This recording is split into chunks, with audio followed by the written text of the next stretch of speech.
Bom dia, amados. Bom dia.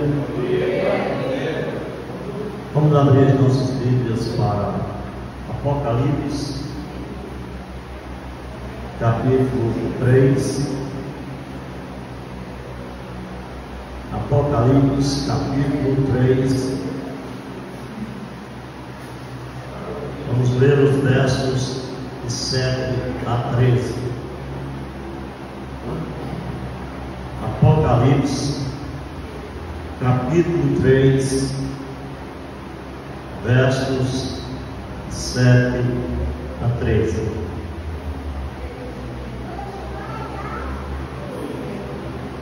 Os salmos que a palavra tem para nós nessa manhã.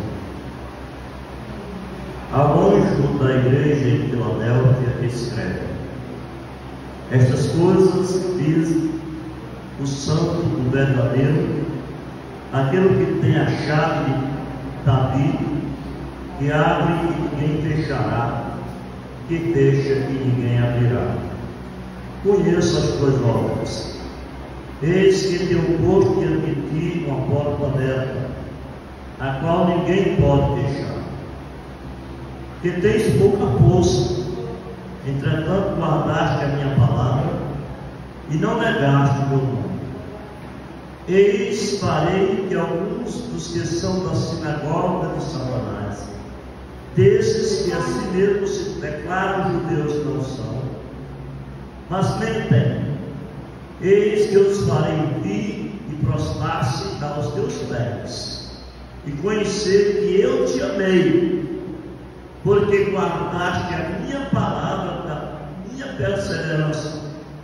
Também eu te guardarei na hora da provação que há de vir sobre o mundo inteiro, para experimentar os que habitam sobre a terra. Venha sem demora, conserva o que tens, para que ninguém tome a tua coroa. Ao vencedor, far-lhe coluna no santuário de meu Deus, e daí jamais sairá. Gravarei também sobre ele o nome do meu Deus, o nome da cidade do meu Deus, e a nova Jerusalém que desce do céu, vinda da parte do meu Deus, e o novo nome. Quem tem ouvidos, ouça o que o Espírito diz às igrejas. Vamos orar.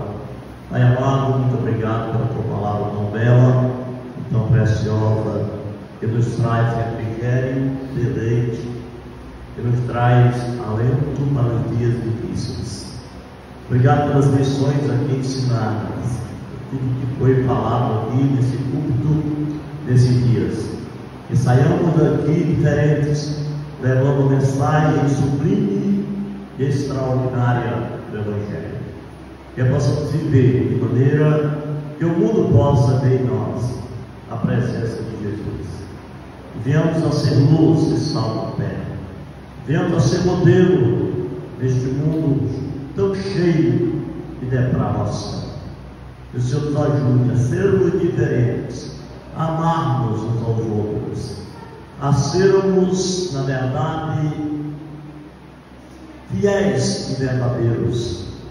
Que a nossa fé seja genuína. Em nome de Jesus, ó Pai. E pedimos que o Senhor nos ajude a sermos assim. Em nome de Jesus, oramos. Amém. Amém? Vamos acordar depois de uma noite. Todos estão bem, pela graça de Deus. Nenhum incidente, fora a piada foi contada, que causou um certo desastre ontem à noite, mas tudo bem, tudo resolvido, tudo em paz. Na verdade, queridos, o que nós temos nessas cartas é um diagnóstico. Jesus faz um diagnóstico de cada igreja, das 7 igrejas da Ásia.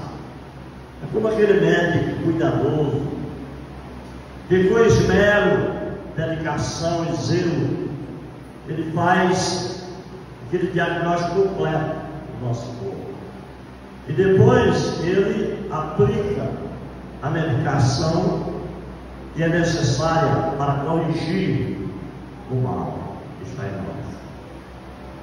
Algumas igrejas, elas são elogiadas, outras elogiadas e criticadas, outras apenas criticadas. Nós entendemos que todas as igrejas são diferentes. Existem contrastes nas igrejas. O mais importante para nós, que somos crentes, é que tenhamos cuidado naquela igreja onde somos membros, para que aquela igreja se torne realmente modelo daquela cidade. É tão bom falar da Filadélfia, ouvir pessoas dizendo que gostam da Filadélfia. E hoje nós temos o prazer, o privilégio e a honra de falar exatamente dessa igreja chamada Filadélfia. Eu não sei se você já parou para pensar, é bom para questionar. Por que o nome Filadélfia? O que significa Filadélfia? Preciso que você conheça um pouquinho da história da fundação daquela igreja, para que você possa entender um pouquinho sobre o nome Filadélfia. E quando você compreender o significado, você vai amar mais o Filadélfia. Porque nós tivemos a felicidade um dia de buscar esse nome para a nossa igreja. Foi Deus que colocou no nosso coração. Foi Deus que nos ensinou, foi Deus que nos mostrou um nome sublime, um nome maravilhoso para a nossa igreja. A cidade de Filadélfia foi fundada por um homem chamado Átalo, no ano 140 a.C. Os historiadores dizem que ele tinha um irmão por nome Eugênis. E esse irmão era um irmão muito amado. É muito difícil hoje nós vermos irmãos assim. A Bíblia diz que tem amigo mais chegado que o irmão. Então tem irmãos amigos. Irmãos amigos. Hoje nós temos irmãos, na verdade, que é muito, mas que se seu irmão passar por uma necessidade e precisar de uma ajuda urgente, ele não tem aquela ajuda urgente. É incrível como a família hoje ela está isolada. É incrível. Eu não estou generalizando, não. Eu creio que existem algumas famílias reunidas, famílias que estão sempre atentas, e sempre que o membro está passando por uma luta, por uma diversidade de tribulação, ele está ali para dar a mão, para estender seu braço amigo. Mas é muito difícil. Então esses dois, Átalo e Eugênis, eles eram tão chegados ao outro, que eles decidiram colocar o nome da cidade de Filadélfia. O que significa esse nome? Amor fraternal. Amor entre irmãos. Amor fraternal. Naturalmente, nós temos que primar muito com esse nome, entendendo o seu significado, entendendo que o amor fraternal é fundamental para que tenhamos uma igreja que seja modelo, que seja exemplo na cidade onde moramos. Agora vamos detectar, como Jesus detectou, vamos trazer o diagnóstico da cidade e da igreja, para entendermos mais ou menos hoje de manhã essa igreja e para tirarmos as lições que precisamos para as nossas vidas. O diagnóstico é o seguinte: primeiro entendendo as características daquela cidade.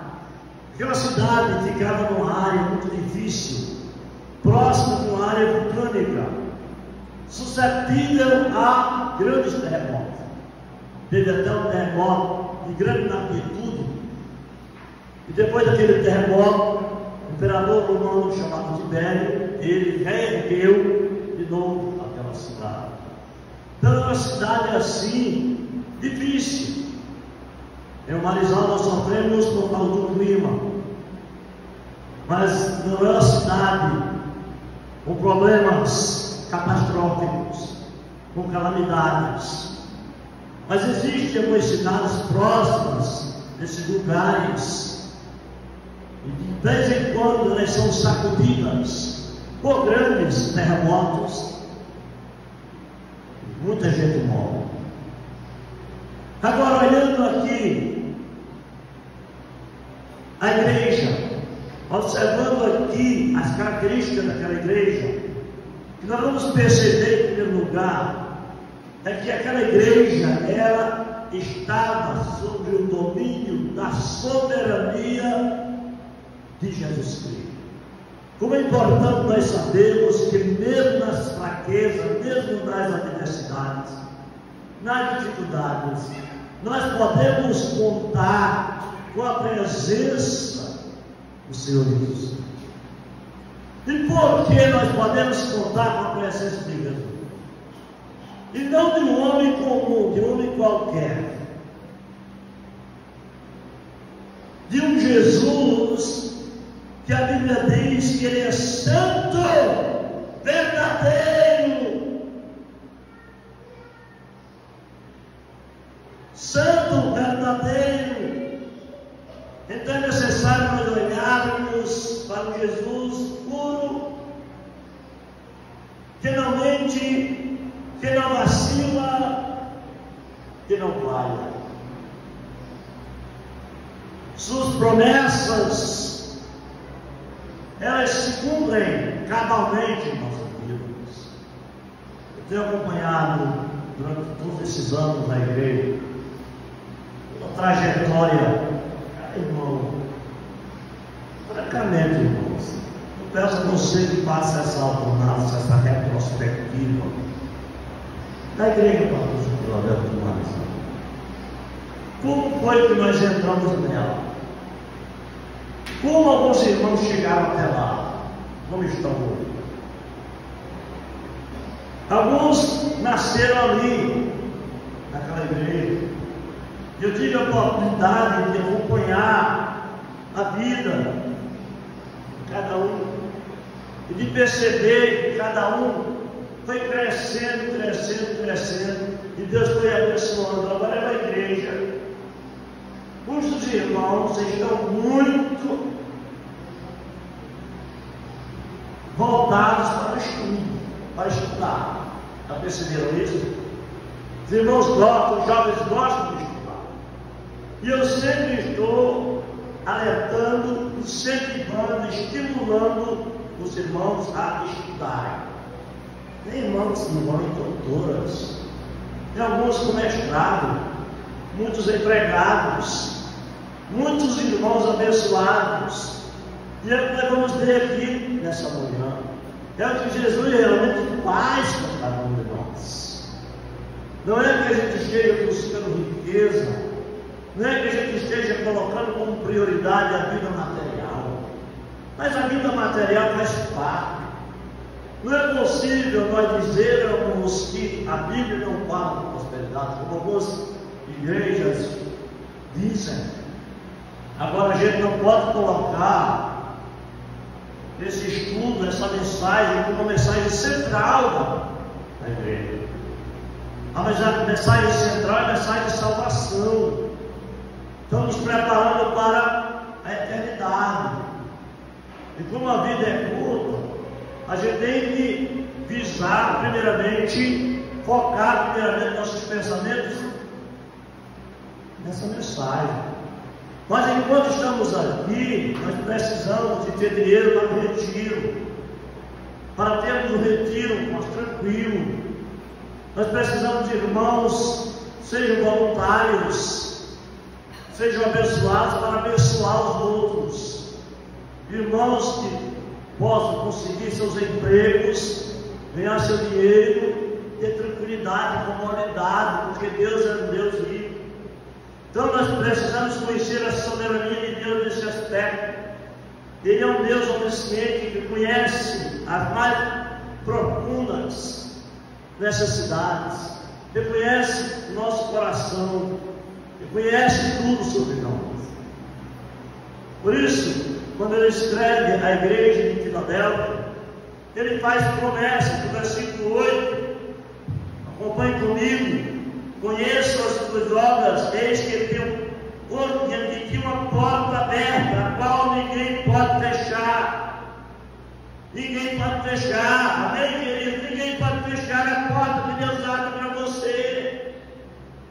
O problema aqui é que existiam muitos irmãos opositores que estavam torcendo para que aquela igreja de Filadélfia fosse destruída, morresse.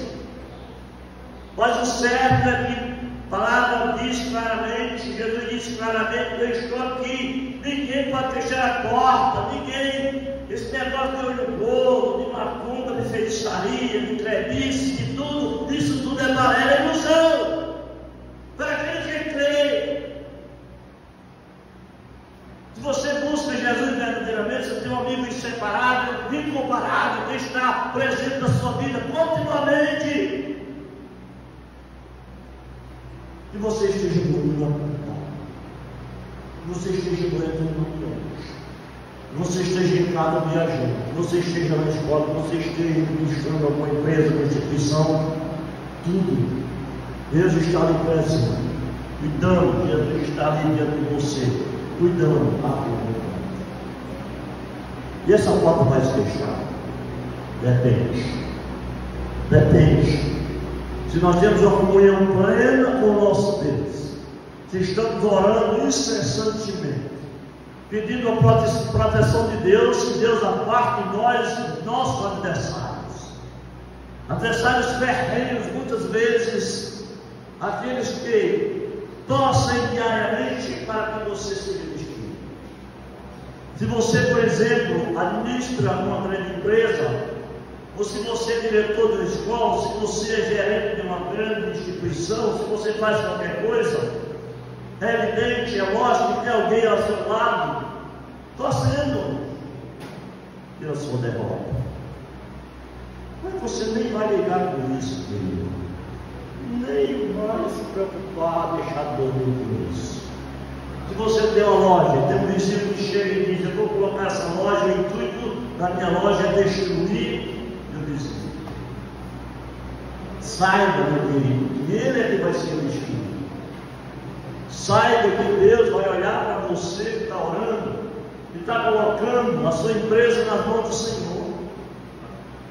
E você está dizendo todo dia ao Senhor: olha, minha empresa está em tuas mãos, ela é tua empresa. Lembra daquele exemplo que eu dei daquele irmão no Natal? Eu fui para a casa dele jantar. E aí eu tive que ir até a loja é grande que ele tem em Natal, loja de material de construção. E aquele irmão, todos os dias, antes de entrar naquela loja, ele segura o portão daquela loja e diz: Senhor, essa loja está em tuas mãos. Obrigado por tudo que o Senhor fez por mim até hoje. E quando ele sai daquela loja, antes de fechar a loja, ele diz: essa loja está em tuas mãos, Senhor, ela é tua. Ela é tua. Eu quero te servir, essa loja é para te servir também. Ele diz: pastor, eu costumo fazer isso todos os dias. Nunca me esqueci. Fiquei emocionado diante da atitude linda daquele irmão. Dificilmente nós temos irmãos que fazem isso. Dificilmente nós temos irmãos que oram antes de sair de casa, pedindo proteção de casa até o mundo, até a empresa. Estamos esquecidos de algo que é fundamental, que é a oração. Jesus cumpre promessa. Segundo ponto é que Jesus nos livra da ação. Já falei um pouco, mas eu quero focar mais nesse assunto. Por quê? Porque nós vivemos cercados por esses adversários do mal, esses adversários corruptos. Marcos versículo 9, quando Jesus fala para a igreja, ele diz: e farei que alguns que são das sinagogas de Satanás desses que assim mesmo se declaram judeus e não são, mas mentem, eis que os farei vir prostrar-se aos teus pés. Esse mesmo. Pense numa palavra amassada. Pense numa promessa. Já parou para pensar nisso? E quando você anda com Deus, se ama a Deus, segue a Deus, ora, lê a Bíblia, evangeliza, trabalha na igreja, faz com amor, com dedicação, não tem preguiça. Você sabia que o seu inimigo é que vai cair aos teus pés no dia? Mas é importante nós percebermos também nesse texto que um dia nós vamos julgar com ele os ímpios. Imagine, irmãos, que promessa. Então não tenha medo, não fique desanimado, não fique frustrado, não fique decepcionado, não chore, não lamente, não diga assim: nossa, eu não vou prosperar porque alguém está do meu lado, sempre torcendo pelo meu mal, sempre querendo a minha ruína, a minha desgraça. Não pense em Deus, olhe para o alto, para Deus, diga para Ele: Senhor, eu não temerei mal nenhum, porque sei que Tu estás comigo, como diz o Salmo 93. A Tua vara e o Teu cajado me consolam.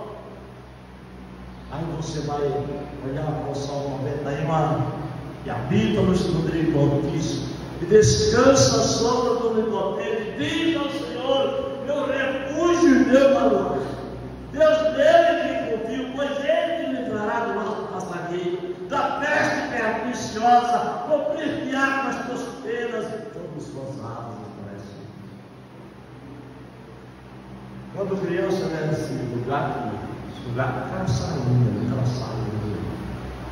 aquela salinha ali. Eu vi uma história contada pela missionária Luísa Brooks. Luísa Brooks gostava de histórias e tinha uma facilidade enorme, uma habilidade de contar histórias. E contou a história de um fazendeiro que tinha uma galinha com 20 pintinhos. E aquela galinha, como você sabe, ela costuma pôr seus ovos em um lugar assim, um lugar escondido. E isso é um monte de mato seco, galhos secos. E aquela galinha, ela pôs ali, e ali ela ficou, e ali ela chocou os seus ovos, até que os pintinhos nasceram. E alguém, sem saber, um dia chegou e ateou fogo naquela, nós chamamos comumente aqui no Nordeste, quem é agricultor de preparo, né? Já ouviu a expressão preparo? Já ouviu isso? Eu não sei o que é isso, preparo, né? Não vai falar disso. Um monte de lenha seca, mato seco. E aquela galinha estava ali, deitada, e ela não saiu. Ela ficou protegendo seus pintinhos. No outro dia, quando o fazendeiro chegou, lá estava um monte de cinza e ele não sabia, ele chutou, e era galinhas que estavam ali dentro protegidos. Eu não me esqueci dessa história da Dolores Oprós. E quando eu leio o Salmo 91, eu me lembro e recordo, como se fosse hoje, aquela história inesquecível. Como a galinha protege os seus pintinhos, e é assim que ela faz quando chora. Já viu? Chora. Os pintinhos estão lá, todos aquecidos dentro das asas da galinha. Então Jesus está prometendo aqui, mesmo que aqueles irmãos estejam passando pelas lutas, pelos adversários que são chamados da sinagoga de Satanás, agentes, ministros de Satanás, porque os judaizantes viviam para atormentar os cristãos daquela época, tentando resgatar a lei mosaica, dizendo que aqueles ensinos eram todos heréticos. Viviam assim, dessa maneira, sempre criticando criticando os irmãos, sempre buscando destruir os irmãos, sempre buscando fazer com que eles retrocedessem de novo, abandonassem a graça, voltassem ao legalismo. Mas eles permaneceram fiéis. A igreja de Filadélfia é uma das igrejas elogiadas pelo seu comportamento, pela sua atitude de busca ao Senhor continuamente. Além disso, Jesus promete o livramento da tribulação. Isso é muito importante porque todos nós vamos passar por tribulação, todos nós vamos passar por dificuldades. Ninguém está imune, ninguém. Mas Jesus promete livramento. Jesus promete que vai estar presente na vida de cada um, buscando ajuda para cada um, buscando fazer o melhor para cada um. Jesus promete livramento quando ele vai dizer claramente nessa carta enviada à igreja de Filadélfia, ou à igreja de Filadélfia, ele vai dizer no versículo 10: pois guardaste a palavra da minha perseverança, também eu te guardarei na hora da provação que há de vir sobre o mundo inteiro, para experimentar os que habitam sobre a terra. Venham sem demora, venham sem demora. Por isso, nós temos adotado a postura da corrente pré-tribulacionista.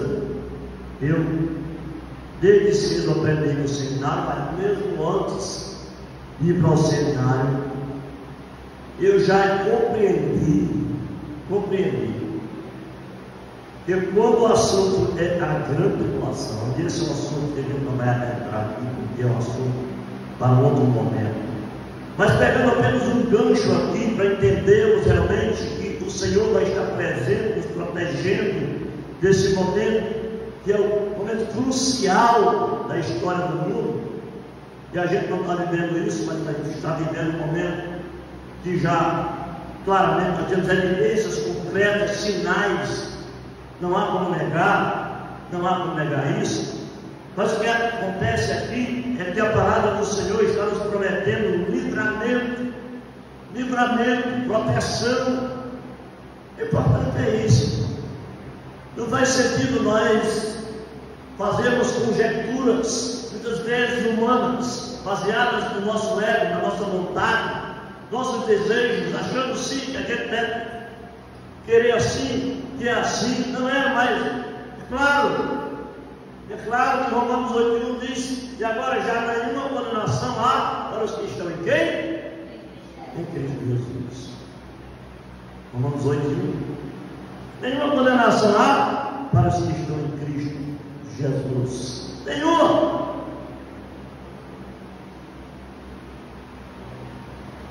Quem deve crer não é julgado. Você que está aqui não é crente ainda, preste atenção. Quem deve crer não é julgado. Quem não crê está julgado.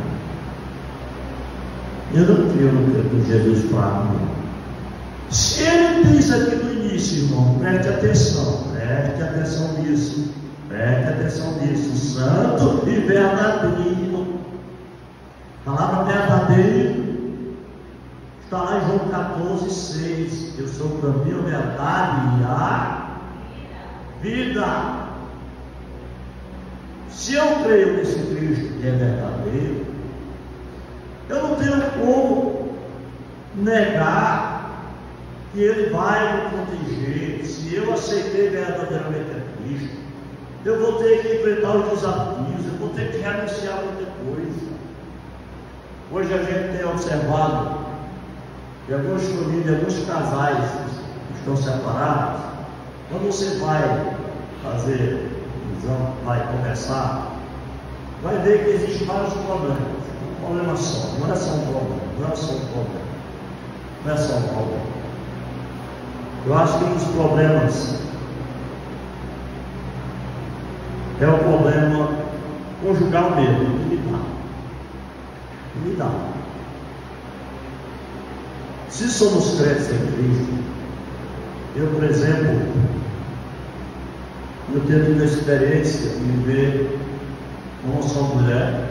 Eu sei que vai ser a única, porque a mulher é a primeira, a segunda é retalho, desculpa, retalho não colocar. Aquele retalho você coloca na camisa e depois não vai vender nada. Então não adianta. Casamento é aquele, a gente chega no altar, sobe ali dentro do pastor e diz: eu vou permanecer até o fim. Na alegria, na dor, na tristeza, na bonança, na fome, tudo. E até na falta de sexo. Porque muitos casais, eles nem querem, eles olham aos seus filhos, eles veem seus filhos, seus netos. Coloca isso como se fosse coisa muito importante. Eu jamais iria atrás de outra mulher, porque essa mulher é bonita, é um corpinho violão, cheirosa, nova, sendo que eu estava ali cometendo pecado, primeiramente, e segundo, estaria sendo um mau exemplo para meu gênero, para meus netos. Eu prefiro preservar a integridade, a reputação da minha família, mesmo que eu venha ter que renunciar a determinadas situações de casamento. Por que a gente vai amar algo que é passageiro e vai trazer um desastre, um estrago na nossa família para a vida inteira? Por um momento de felicidade apenas, que passa tão rapidamente, mas por isso a gente vai criar um problema para sempre na nossa família. Uma vez eu conversei com a filha de uma amiga que se separaram. Cedo ela se separou. Eu só filha, essa filha estava com depressão. Ela conversou comigo, nós éramos bem amigos, e ela conversou comigo e disse: minha filha está com uma depressão profunda depois da minha separação. Mas eu não estou nem aí, né? Estou nem aí com isso. Portanto, que agora eu tenho dentro da minha casa uma mulher que supre os meus desejos e agrada o meu coração saciado.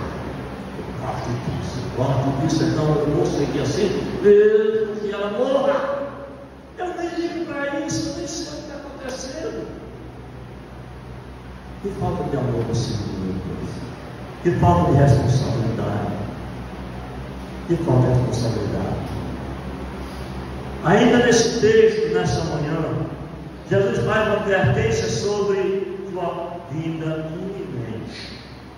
Sua vinda, e não vai ter aviso prévio, segundo a lemos aqui, não só aqui, mas em outros textos da Bíblia. Não vamos agora buscar por questão de tempos. Mas nós temos evidências de sinais da iminente volta de Jesus Cristo, porque Ele mesmo falou aqui em Sua palavra, Ele mesmo disse claramente, Ele mesmo falou claramente, que viria. Ele diz: conserva o que tens para que ninguém tome a tua coroa. Ninguém tome a tua coroa. Ninguém. Versículo 10. Pois guardaste a palavra da minha perseverança, também eu te guardarei na hora da provação que havia sobre o mundo inteiro, para experimentar os que habitam sobre a terra. Venho sem demora. Ou seja, se estamos vivendo uma vida de todo jeito, não tem nenhum problema fazer isso. Não há nenhum problema fazer isso. Vigilância? Não. Vigiar continuamente, incessantemente? Não. Não há necessidade. Não, queridos. Nós somos advertidos pela palavra de Deus para sermos cuidadosos, a vivermos diligentemente, a ter uma fé viva, fervorosa. Por quê? Mateus 24, você pode ler em casa. É um texto muito conhecido. Usamos muito para falar sobre os sinais da vinda de Jesus Cristo. E fica muito claro, ali em outros textos, que Jesus deu um aviso exatamente por quê? Porque Ele quer colocar sobre nós a responsabilidade de viver uma vida santa, piedosa. Se Jesus dissesse, eu vou vir em 2026, fosse algo bíblico, verdadeiro, eu creio que quando antes todos mudariam seu comportamento. Mas não é bem assim. Deus coloca a responsabilidade em cada um de nós para sermos diferentes desse mundo, para não adotarmos a postura, a conduta de um mundo cheio de devassidão, de moralidade, de libertinagem, vida promíscua, vida desregrada, vida que não agrada ao Senhor. É possível percebermos agora nesse carnaval como as pessoas estão andando de todo jeito, de toda maneira. Sim, aí é liberdade total, ninguém liga para nada, bebendo, se prostituindo, usando drogas. Meu Deus, não sei nem como analisar a situação hoje. É triste e lamentável nós percebermos o quanto essa sociedade está em maus caminhos, por não viver a altura da palavra de Deus, por não buscar os ensinamentos da palavra de Deus, por não querer nada com o Senhor. Queridos, é hora de nós acordarmos para percebermos o quanto é importante servir a esse Deus. Louvo a Deus por esse momento aqui marcante. Louvo a Deus pela iniciativa dos irmãos de terem organizado esse retiro. Louvo a Deus pela presença jovem, nossos visitantes aqui, as meninas, e cada um que veio aqui para marcante. Nem pensou e nem falou na possibilidade de carnaval. Eu vi falar desse tal de festa no mundo. Eu nem sei o que está acontecendo. Não fui nem em Martins, eu nem fui em Martins. Ninguém nem quer ir em Martins. Até para ficar mais distante aqui nessa casa, servindo ao Senhor aqui, cantando louvores. Porque a promessa de Jesus é sublime e extraordinária. Sua recompensa não falha, não tarda. A herança que nós temos não é essa. A gente tem que sintetizar essa mensagem. Ela é quando exatamente essas promessas que estão aqui. É realmente um texto tão rico, tão cheio de lições. E eu estou resumindo para terminarmos logo. Mas veja só, versículo 12, a promessa. Acompanhe comigo, versículo 12, vai comigo. Acompanhe comigo.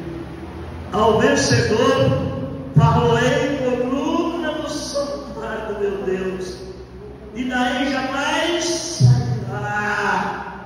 Amém? Amém? Amém?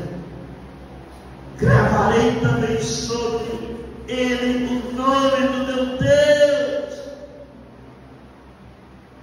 o nome da cidade do meu Deus. Cada vez mais eu me convenço da necessidade. Lembrar para o Marquinhos comprar umas pilhazinhas desses microfones daqui a pouco, ou seja, aqui no computador. E aí eles já estão finalzinho de sua carreira.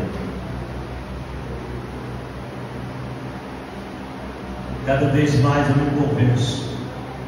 Por quê? Porque eu estou chegando mais próximo. Estou chegando mais próximo dessa casa, desta habitação celestial. É inconfundível isso.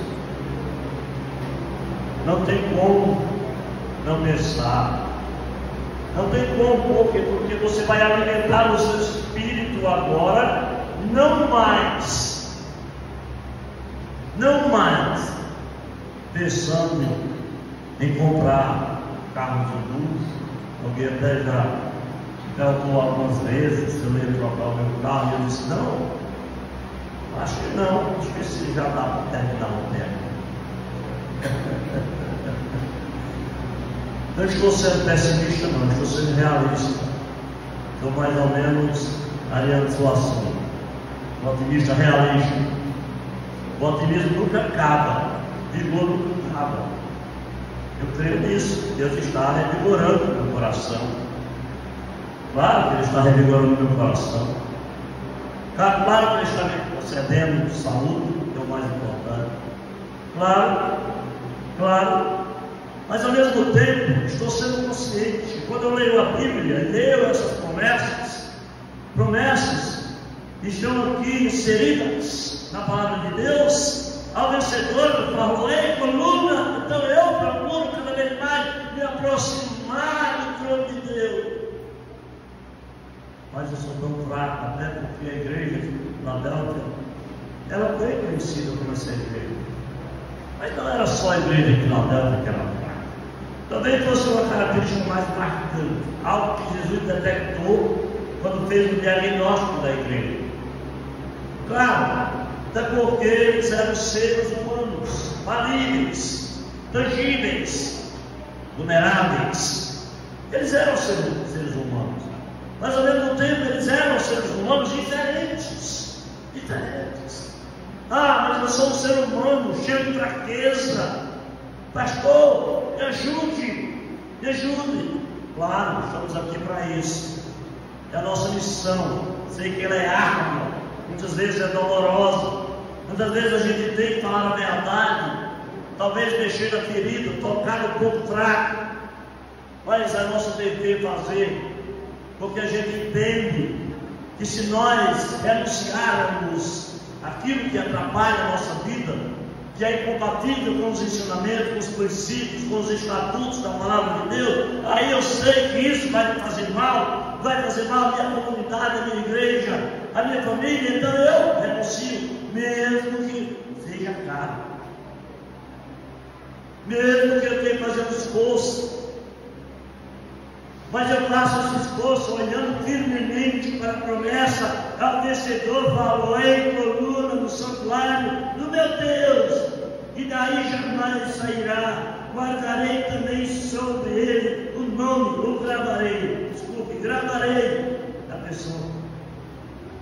Já pensou que promessa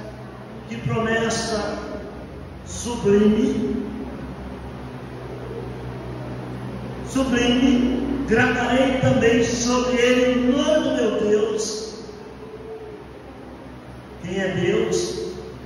Justo, santo e verdadeiro.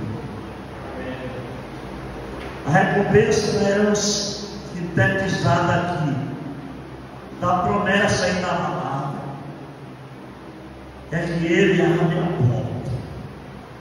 Tem mais uma palavrinha aqui que eu quero trazer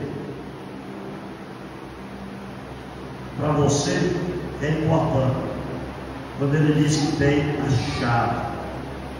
Você que usa muito a chave sabe qual é o propósito da chave: abrir a porta. E você falou no versículo 7. Jesus tinha chave para abrir a porta.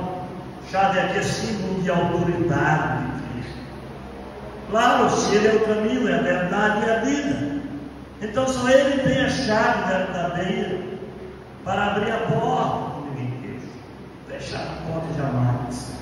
Por mais que seus inimigos terrenos estejam prontos para engoli-lo, prontos para atacá-lo, não há o que temer. Temer o quê? Salmista já estou bem claro no Salmo 91 que eu citei. Não há como temer, porque você tem um Deus que é onisciente, que conhece suas maiores necessidades, que penetra o mais profundo do seu coração, ama o mais profundo da sua alma. Ele está ali, esquadrinhando mesmo que você não saiba, mesmo que você esteja dormindo, mesmo que você esteja desatento, é assim, mesmo assim. Mas Jesus conhecendo você se tornando objeto dessa graça, e você aceitando Jesus como seu Salvador, saiba que Ele está com você no caminho, na sua empresa, na sua instituição, na sua casa, na igreja, em todo e qualquer lugar. Ele vai estar com a chave, abrindo, chave, símbolo de poder para abrir a porta. E quando Ele abre, aí não é um homem, porque a gente tem a tendência muitas vezes de confiar. Eu vou confiar que o político, que o prefeito, que o governador, que o senador, que o deputado. Bom, ele pode até ser usado, Deus pode até usar alguém para cuidar de você, para ajudar a abrir a porta. Mas eu digo para você, vai ser Deus que vai fazer isso, amém? Vai ser Ele que vai fazer isso, porque Ele próprio diz claramente. E a gente vai voltar para a lei, e Ele abre e ninguém fecha. Ninguém fecha a porta, ninguém fecha essa porta que Deus abre, porque Ele é o dono do ouro e da prata. Ele tem tudo em suas mãos, todo o poder que Ele tem de fazer, e Ele não é homem para mentir, para falhar, para dizer que faz e não faz. Ele faz sim. Mas eu preciso buscar, eu preciso dessa força de irresistível, mas essa força só Ele pode me dar, só Ele pode garantir. Irmão, vamos buscar o Senhor, porque o Senhor pode fazer isso. Ele pode restaurar a sua família completamente, pode agora nesse momento tocar no coração de alguém que está sendo um problema na sua família. E você que conhece Jesus, não fique desanimado.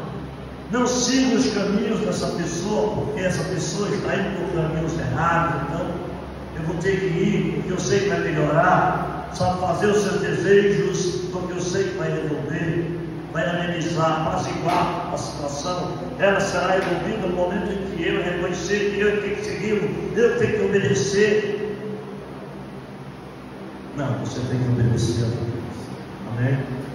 Você tem que buscar unicamente a Deus e dizer para Ele: Senhor, o que eu não posso fazer? Eu já tentei de todo jeito, mas não consegui. Eu sei que agora existe um Deus que pode. Eu sei que Ele está na minha frente. Irei diante dele, darei os meus portos, quebrarei as portas de bronze, despedaçarei as trancas de terra. Dar-me Deus.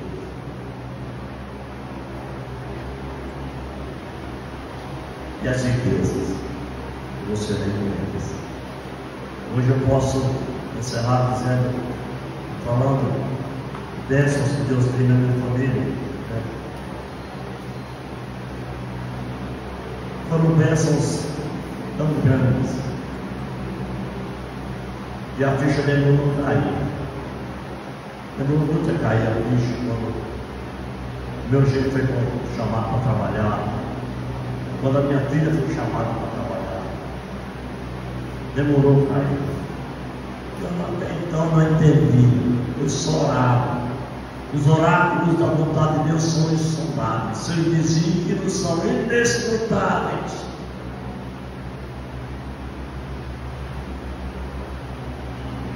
Hoje eu vivo aqui, pastor,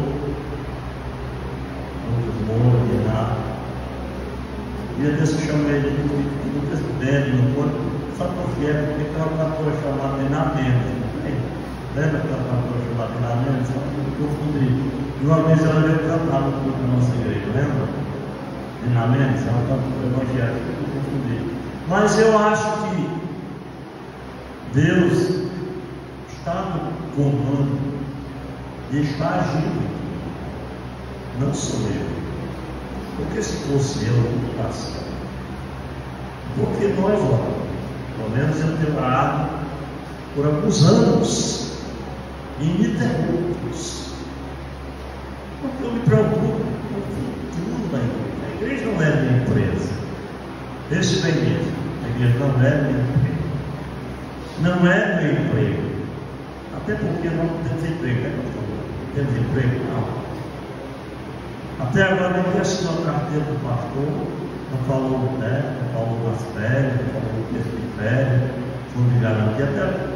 Até eu pensei, alguns anos atrás, em criar um fundo na igreja, uma reserva, para o dia que o pastor sair da igreja. Mas eu não fiz, porque eu sempre confiei na providência de Deus de cuidar desse mundo.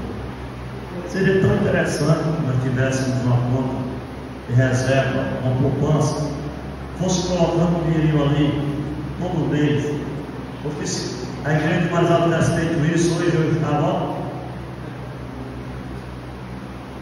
dinheirinho, né? Quando sair, todo empregado não tem, quando sai do seu emprego. Mas o pastor tem. Pastor é cabra macho. Esse cabra macho. Esse é uma família que tem no seu coração, quando ele vem para a igreja, fazer a obra, quando disposto a servir, a passar pelos momentos de dificuldade, a enfrentar o deserto, subir nas montanhas de inimizar, suplantar tudo, sobrepujar tudo, mesmo que venha passar pelas maiores dificuldades do mundo, as maiores adversidades, mas ele está disposto a isso. Ai, meu irmão, só Deus. É só Deus, porque nós não dependemos da igreja para ser nossa fonte de trabalho. A gente vem para servir. Amém? Que Deus abençoe essa palavra essa manhã. Amanhã eu vou terminar na última igreja, na última carta. O pastor vem trazendo do início e levando para o final. Mas Deus que a gente vem observando. Cada palavra melhor do que a outra. E de outra noite foi muita bênção. Deus abençoe. E continuemos a ouvir do Senhor, a palavra do Senhor, para que nós possamos crescer cada vez mais na graça, no favor do Senhor.